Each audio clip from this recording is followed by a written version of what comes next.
After the well site has been carefully prepared to meet environmental, health, and safety standards, drilling can begin. This is an intricate operation requiring a well-planned infrastructure. A variety of processes and expert, well-trained specialists are used to bring natural gas to the surface.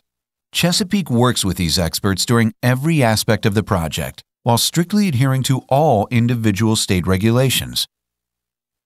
During the drilling process, the rig is in constant operation 24 hours a day, 7 days a week, for approximately 21 to 28 days. As an added precaution in some areas, a protective mat covers 2/3 of the pad site.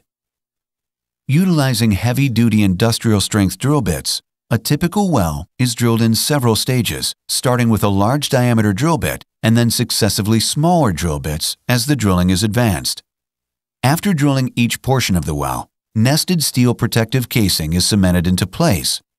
This will protect groundwater and maintain the integrity of the well. Initially, and prior to moving in the drilling rig, a large diameter hole is drilled for the first 50 to 80 feet. Conductor casing is then cemented into place, stabilizing the ground around the drilling rig and wellhead, and isolating the well from most private water wells. In the Marcellus area, the freshwater zone extends to approximately 800 feet below ground. The freshwater zone consists of porous sandstone and rock stratas containing water within the pore space of the rock. Chesapeake utilizes air drilling until the hole is advanced to an average of 100 to 200 feet below the base of the freshwater zone. This provides added protection to the freshwater zone. A series of compressors and boosters generate the air that is used to lift the rock cuttings and fresh water into steel bins. The rock cuttings are then disposed of within state guidelines and permits. The drilling equipment is retracted to the surface and stored for the second stage of drilling. To protect the integrity of the hole and to protect the surrounding deep freshwater zone, a second layer of steel casing, called surface casing, is installed and cemented inside the newly drilled hole and conductor casing. Cement is pumped down through the surface casing and up along the sides of the well to provide a proper seal. This completely isolates the well from the deepest of private or municipal water wells. A blowout preventer is installed after the surface casing has been cemented.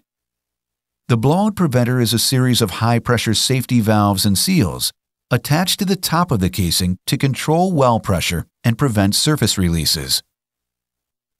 Next, a small drilling assembly is passed down through the surface casing.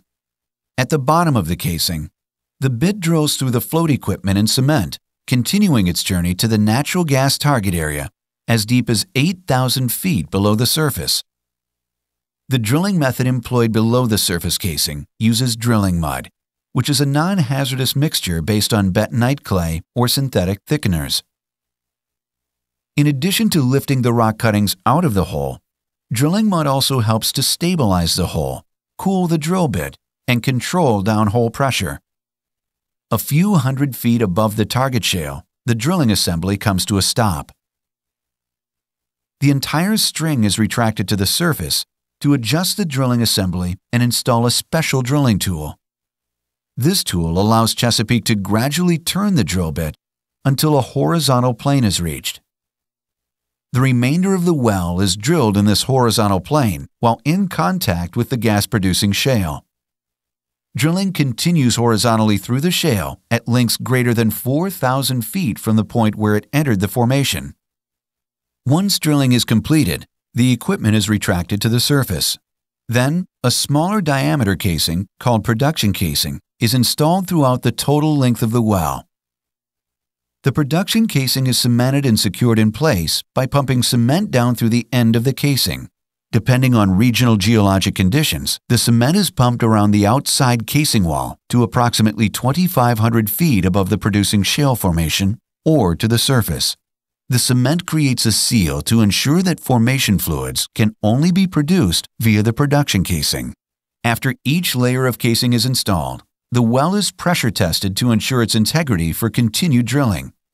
A cross-section of the well below surface reveals several protective layers: cement, conductor casing, cement, surface casing, drilling mud, production casing, and then production tubing through which the produced gas and water will flow. 7 layers of protection. Horizontal drilling offers many advantages when compared to vertical drilling. Since horizontal wells contact more of the gas-producing shale, fewer wells are needed to optimally develop a gas field. Multiple wells can be drilled from the same pad sites. For example, development of a 1,280-acre tract of land using conventional vertical drilling techniques could require as many as 32 vertical wells, with each having its own pad site. However, one multi-well pad site with horizontal wells can effectively recover the same natural gas reserves from the 1,280-acre tract of land while reducing the overall surface disturbance by 90%.